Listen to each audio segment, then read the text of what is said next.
gutted Farah was herself a registered foreign agent less than 5 years earlier. And I'll show you next who's benefiting most from that change. It's not who you think. The same day, Bondi issued a memo telling the DOJ attorneys they are expected to zealously advance, protect, and defend their client's interest with their client defined as the administration's policy positions. Any attorney who declines to sign a brief or impedes in the department's mission because of personal political views will face disciplinary action, or termination. The American Bar Association called it a perversion of the concept of zealous advocacy. Under our legal tradition, the DOJ's client is the United States, the American people, the Constitution, not the president personally. This is like, it's kind of crazy. Why is it as soon as they get a key to the White House, the same year, all of this stuff is happening, coming back and forth, Boston, big Boston, BB, big baddie. I've been calling him big baddie lately. The same year, with all this pressure, all of this anti-S culture that they're claiming is rising in the U.S. and in the West, anti-Semitic culture, they gut Farah. She herself was registered as a foreign agent in Farah for Qatar and 3 other countries. She became AG and dismantled the criminal enforcement framework that would apply to covert foreign lobbying operations. The AIPAC CEO went on stage and bragged about unprecedented access to Trump's administration's national security apparatus. I'm not accusing Pam Bondi of working for Boston's government. I want to be extremely clear about that. I mean, she was working for Qatar's, but there's not a filed one. So maybe is that why this is removed? So that she can do, where does it stop? Aren't we supposed to be the United States of America? Aren't you supposed to be paid by Americans?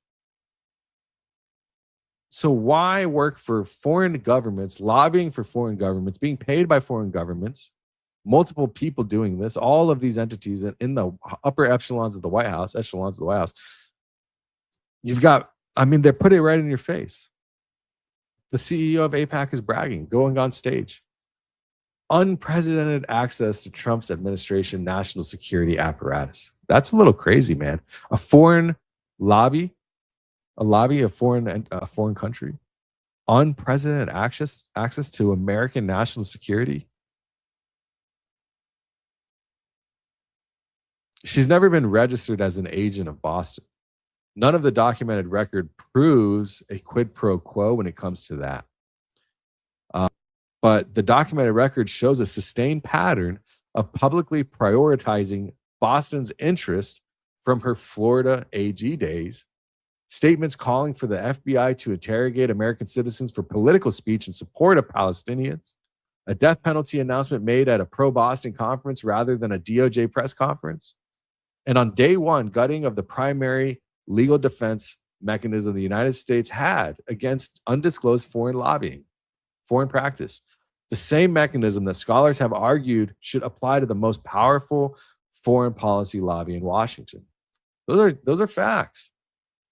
That's what it is. What connects them, if anything, is a question you're allowed to ask. I'm allowed to ask that. So let's talk about this Qatari plane, $400 million plane. This is going to be interesting. In February of 2025 last year, so Trump toured a Qatari Boeing 747-8 at Palm Beach International Airport. And the plan is that Qatar would donate the jet, valued at roughly $400 million, to the Department of Defense. And it would serve as Air Force One during Trump's term and then transferred to the Trump Presidential Library Foundation. Now, let's tie this together real quick, and I will, as I explained. But remember, she was paid as a foreign agent through the Ballard Partners Company, $115,000 a month to represent Qatar. Okay. And Qatar is offering a plane to Trump. Okay. Just at least those two things you should remember. Now, Eventually, it would become Trump's personal asset. This is the idea here. And in May of last year, Bondi personally signed a Department of Justice memo concluding this arrangement was legally permissible. This is a gift to the president, which is not allowed, especially from a foreign country. Qatar was her former client, 115 a month, 115,000 a month, key personnel, personally and substantially engaged at her confirmation hearing again. And it comes up again and again. She had promised to consult with her career ethics officials about Qatari matters. And I'm not saying I'm against any of these countries. I am literally just putting out the facts because we need to know who's running our country and how it's happening. She promised to consult with career ethics officials regarding Qatar. Career ethics official Bradley Weisenheimer had already been removed before she signed this memo. Now, I'm going to quote an article here in the United States Constitution. No person holding any office of profit or trust under them shall, without the consent of the Congress, accept of any president, emolument, office, or title of any kind whatsoever from any king, prince, or foreign state. This is the United States Constitution, Article 1, Section 9, the emoluments clause. No congressional approval was sought. No congressional vote was held. Congressional law professor Kathleen Clark at Washington University called it an illegal, unconstitutional payoff from a foreign government. Even some Republicans expressed concern.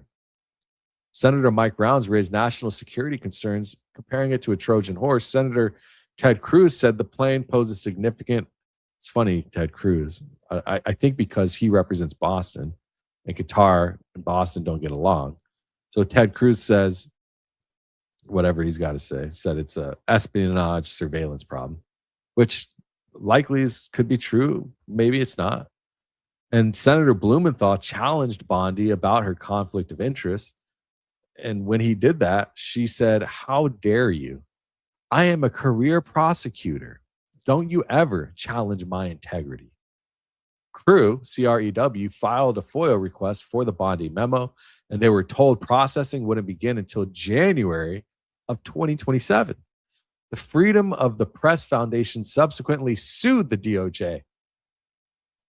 The refurbishment costs reportedly drawn from the Sentinel ICBM nuclear missile replacement program are classified. And during Trump's visit to Doha shortly after the memo was signed, Qatar announced the purchase of a 160 Boeing aircraft, of 160 of them. So the former client of the Attorney General gave the president a $400 million aircraft. The Attorney General signed the memo saying it was legal.